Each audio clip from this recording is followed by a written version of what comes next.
Assalamualaikum warahmatullahi wabarakatuh. Perkenalkan, nama saya Muhammad Syafiq Zalipunas, NIM dengan 220018394 dari Prodi Informatika. Di video kali ini saya akan menjelaskan presentasi tugas 1 saya sampai yang keempat. Yang pertama, di slide pertama ada biodata saya.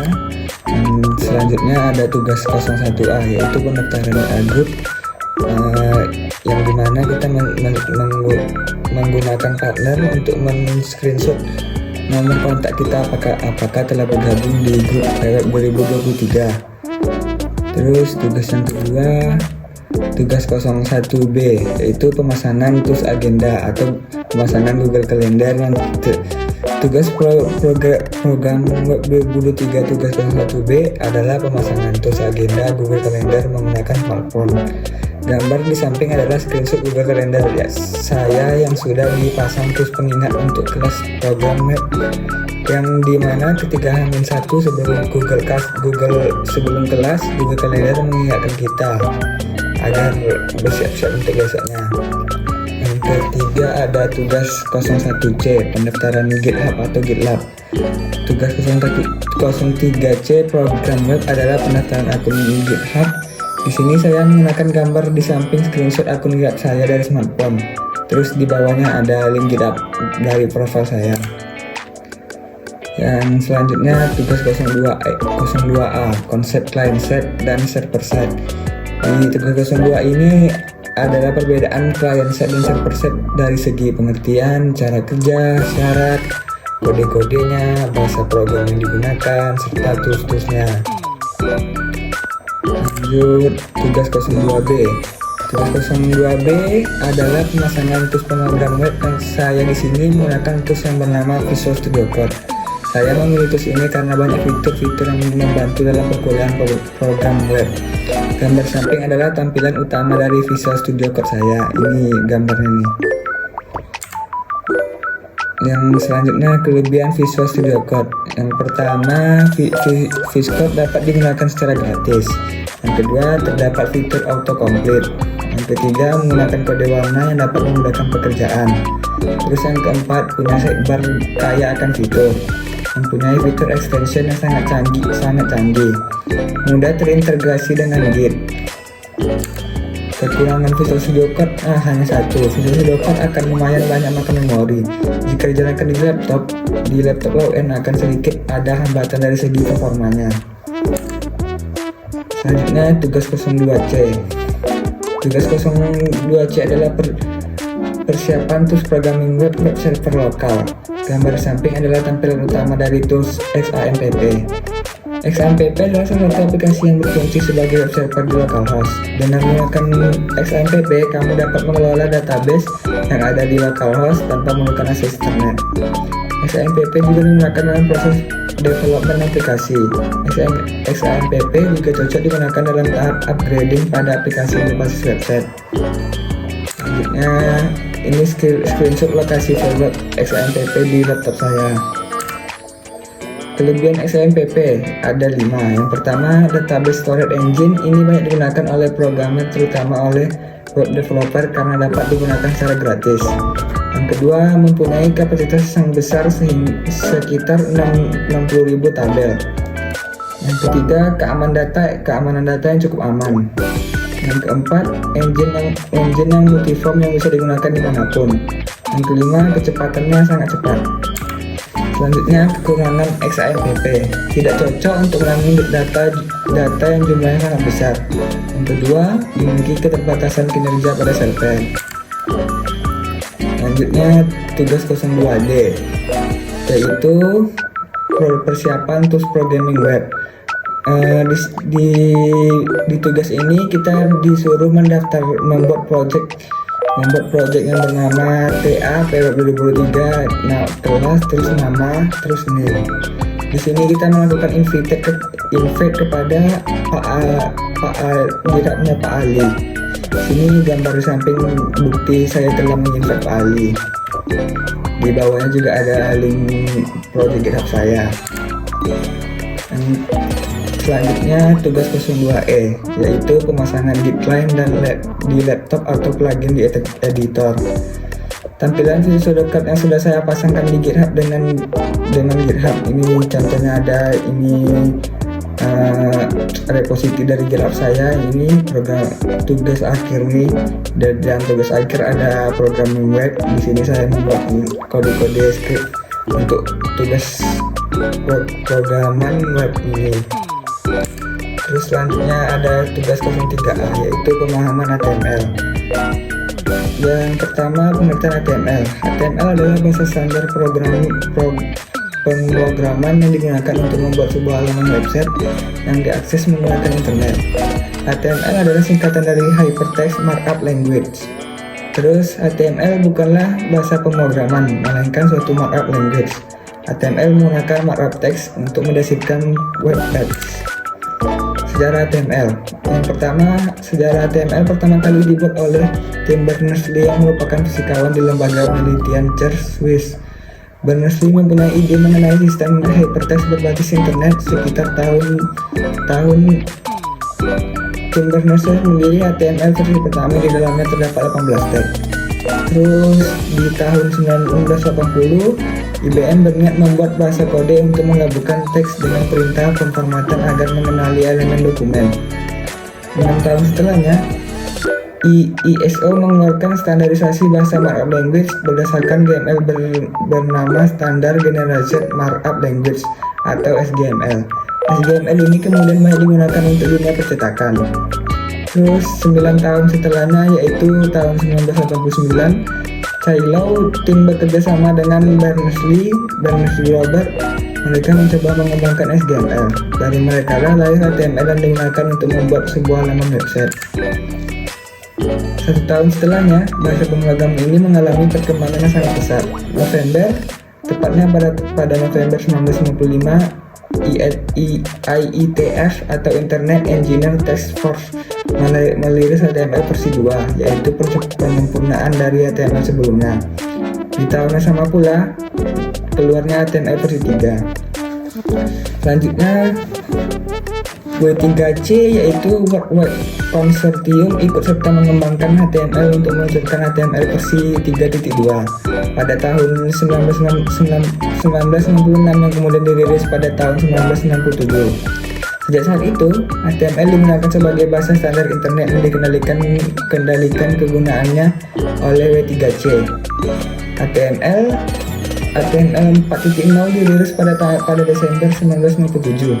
Kemudian pada 24 April 1998 dirilis lagi HTML versi 4.01, pengembangan dari HTML 4.0. Kemudian dirilisnya HTML merupakan rumusan HTML 4.01 pada Januari tahun 2000. XHTML adalah standar baru untuk HTML yang bertujuan memungkinkan sebuah dokumen web dapat dibaca oleh device seperti PDA, ponsel, dan lain-lain.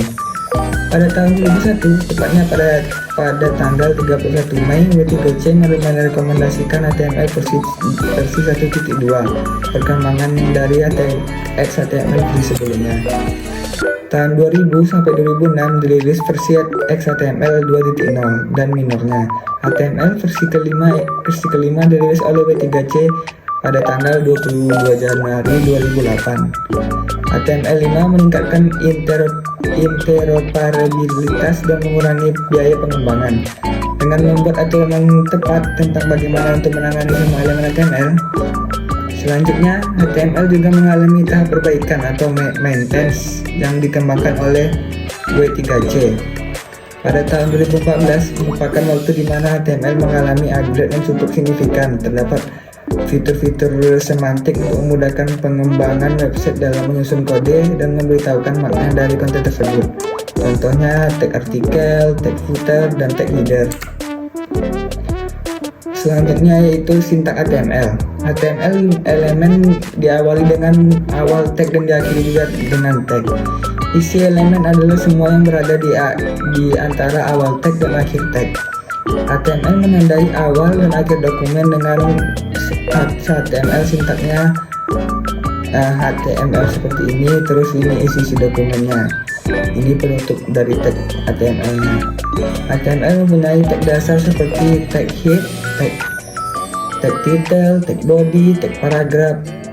Contohnya yang ini, yang P ini contoh dari tag paragraph. Kita tulis tag P, isi paragrafnya nanti ditutupi lagi dengan P.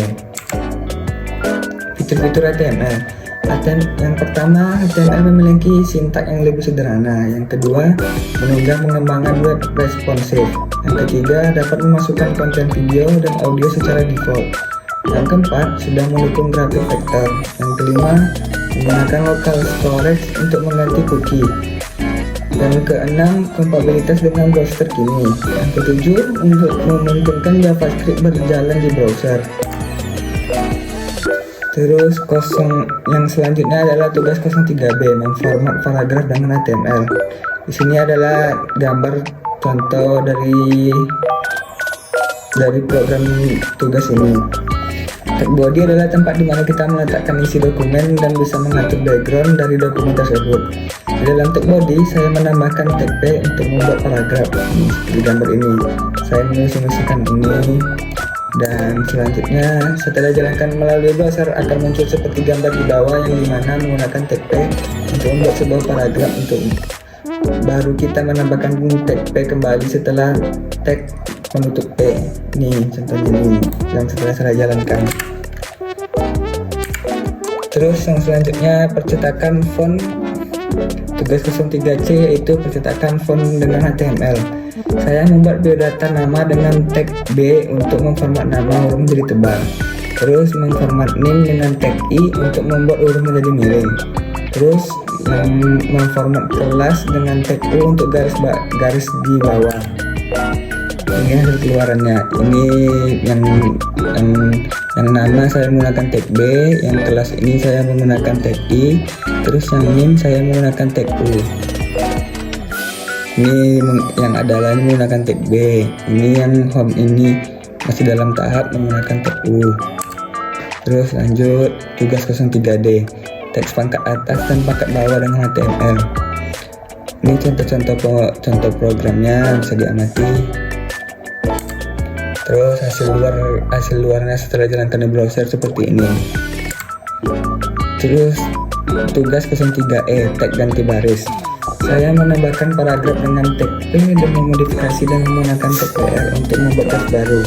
Gambar di bawah kodingannya seperti ini. Ini dari ini tag P, terus di dalam tag P kita menambahkan tag BR yang dimana agar kalimatnya ke bawah.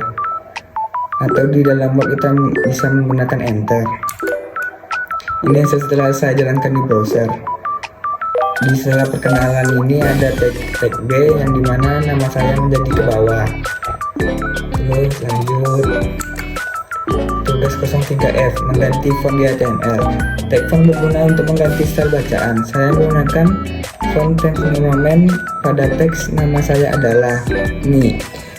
Tag font, terus face-nya Times New Roman, terus baru kalimatnya, baru ditutup dengan tag font lagi. Yang ini tag font face Arial. Yang Arial saya menggunakan homepage di dalam Arial saya menggunakan homepage pertama saya. Terus ditutup lagi dengan tag font lagi. Ini face ini untuk meletak stylenya. Hasilnya seperti ini. Setelah saya jalankan, nama saya menggunakan Times New Roman, homepage saya ini menggunakan Arial. Terus lanjut tugas 03B, menyisipkan gambar dan anchor link di HTML. Untuk menyisipkan gambar kita perlu menyimpan gambar terlebih dahulu. Contohnya saya menyimpan logo UAD pada file browser saya dengan nama uad.jpg. Menggunakan tag image tersebut. Terus ini nama file foto yang sudah kita simpan. Terus untuk menyisipkan link anchornya, ini contohnya tag A, href, terus link yang akan dituju. Kalau mau memasukkan gambarnya, ini tag image shortcut ini. Jika mengklik logo detik.com pada browser akan menuju ke link yang sudah dipasang di href. Ini contohnya nih hasil luaran setelah saya jalankan. Ketika kita mengklik logo detik.com ini akan muncul ke yang telah kita pasang ini tadi, yang HTTP ini. Terus yang tugas 03, pemformatan tabel di HTML. tag tabel ini saya membuat 3 kolom untuk foto diri, data diri, keterangan, dan 6 baris, dan ada 6 baris. Tag untuk membuat kolom yaitu TD, dan untuk membuat baris yaitu TR. Dan kalau tag TD dan TR ini di dalam paragraf ya. Ini contohnya P tabel, terus TR. Di dalam TR ada TD, terus ditutup TR lagi, buka TR lagi untuk membuat kolom baru. Nah, ini program yang sudah saya buat yang setelah dijalankan di browser. Terus tugas yang keempat yaitu from and div. From and div ini yaitu yang contohnya yang ini label, tipe teks ini. Label nama saya menggunakan tipe teks. Label name menggunakan tipe number yang dimana hanya dapat memasukkan angka saja. Label email menggunakan tipe email yang dimana harus menginputkan email atau menggunakan tanda itu dalam kurung. Label kelamin menggunakan select yang memiliki option. Contohnya label kelamin itu misalnya yang seperti laki-laki itu kita bikin laki-laki. Terus hasil keluaran setelah saya jalankan, contohnya ini nama Muhammad Syafiq, ini harus angka semua, email harus ada @-nya, terus yang jenis kelamin ini adalah pilih-pilihan. Tombol send ini tombol untuk mengirim yang sudah saya buat di bawah ini.